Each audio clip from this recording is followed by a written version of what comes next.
Hello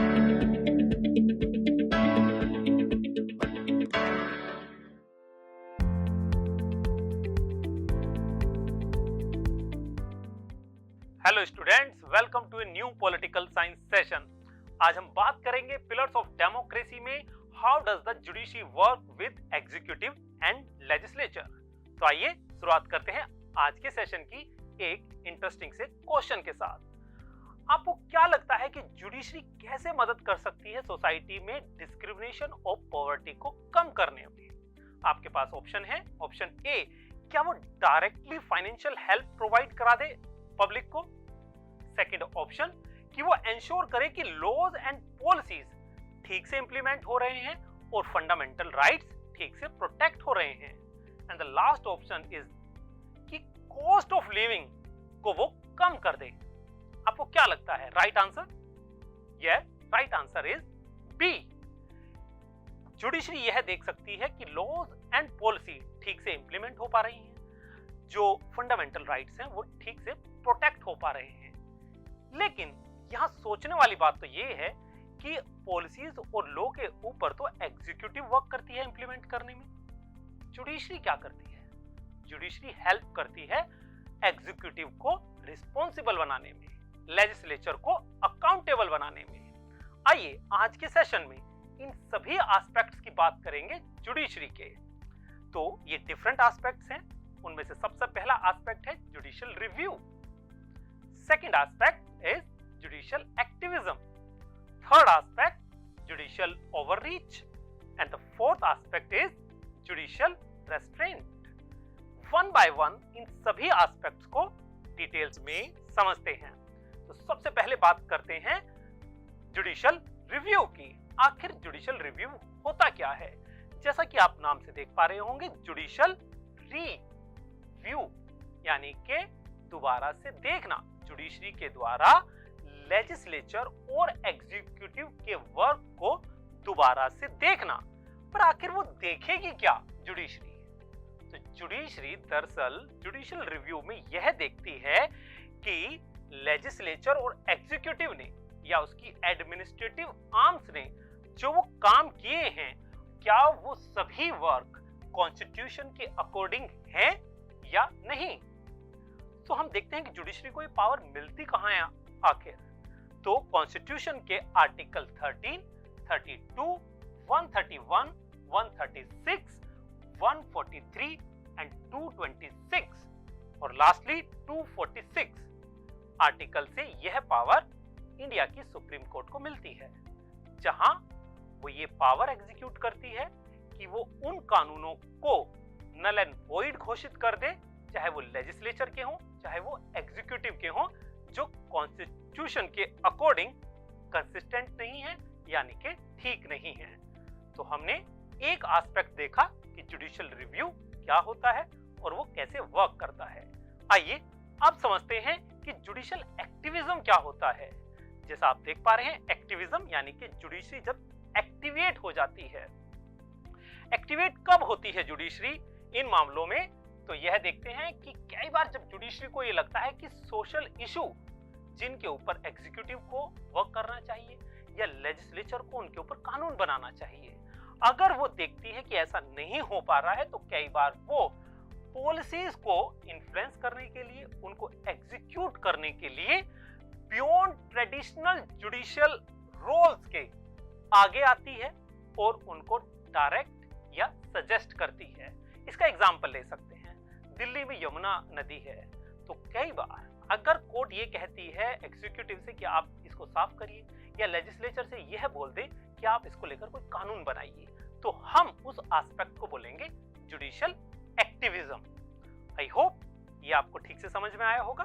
तो आइए अब चलते हैं जुडिशियल ओवररीच को समझने के लिए। ओवररीच यानी कि जुडिशरी अब कुछ ज्यादा ही आगे बढ़कर कार्य करेगी। तो इसको समझते हैं।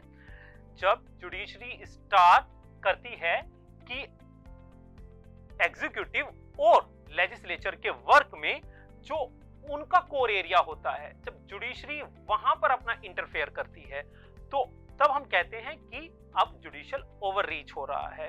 नॉर्मली इसको नेगेटिव सेंस में लिया जाता है, क्योंकि इंडिया में एक ब्यूटीफुल सिस्टम है चेक एंड बैलेंस का। अगर हर ऑर्गन एक दूसरे के कामों में जो उनके कोर एरियाज हैं उनमें इंटरफेयर करेगा तो शायद फिर ये उस ब्यूटीफुल कॉम्बिनेशन को, कोऑपरेशन के सिस्टम को खराब भी कर सकते हैं। तो कई बार जुडिशियल ओवररीच को नेगेटिव सेंस में लिया जाता है। तो यहाँ पर जुडिशियल ऑर्डर्स जब ऐसा करें कि वो नए लॉ को बनाने के लिए लेजिस्लेचर को बिल्कुल डायरेक्ट कर दें या पॉलिसी को इंप्लीमेंट करने के लिए खुद से ही डायरेक्ट कर दें एग्जीक्यूटिव को, तो हम उसको बोलते हैं जुडिशियल ओवररीच। आइए अब जरा समझते हैं कि जुडिशियल रेस्ट्रेंट क्या है। जुडिशियल रेस्ट्रेंट दरअसल जुडिशियल ओवररीच के अपोजिट का मामला है। जब जुडिशरी वर्क करती है अपनी लिमिटेशंस में, यानी कि जो उसकी खुद की पावर्स हैं, जो टिपिकल कोर्ट को कॉन्स्टिट्यूशन ने दी हैं, जो है इंटरप्रेट लॉ को करना, ये देखना कि पॉलिसी जो है क्या वो अकॉर्डिंग टू कॉन्स्टिट्यूशन है या नहीं। तो इस तरह से हम देखते हैं कि जुडिशियल रेस्ट्रेंट ये है कि जब वो बिल्कुल अपने टिपिकल लिमिटेशंस में वर्क करती है। कई बार ऐसा बोला जाता है कि जुडिशरी को हर हालत में, यानी कि हर स्थिति में जुडिशियल रेस्ट्रेंट नहीं अपनाना चाहिए। मान लीजिए इमरजेंसी की स्थिति है तो कई बार जुडिशरी को अपने टिपिकल रोल से आगे आना भी चाहिए, जैसा कि ड्यूरिंग द इमरजेंसी भी कहा गया। तो हमने यहां समझा कि जुडिशियल रेस्ट्रेंट क्या होता है। अब एक क्वेश्चन हमारे सामने आता है। ये हमने थ्योरेटिकल पर्सपेक्टिव तो समझा जुडिशरी के वर्क का, लेकिन अगर हमें डिफरेंट देशों में जुडिशरी के वर्क की स्थिति को देखना हो, एक्सेस करना हो कि भाई आखिर जुडिशरी वर्क कैसे कर रही है, तो हम क्या करेंगे। तो आइए इसको समझते हैं कि क्या जुडिशरी ठीक से वर्क कर रही है या नहीं कर रही है। तो इसके लिए हम देखते हैं कि द वर्ल्ड जस्टिस प्रोजेक्ट एक रिपोर्ट पेश करता है जो है रूल ऑफ लॉ इंडेक्स। इसमें होता क्या है, इसमें हम ये देखते हैं कि आखिर वर्ल्ड में जुडिशरी कैसे वर्क कर रही है, और इसे देखने के लिए हमारे पास 8 फैक्टर्स और 44 सब फैक्टर्स होते हैं।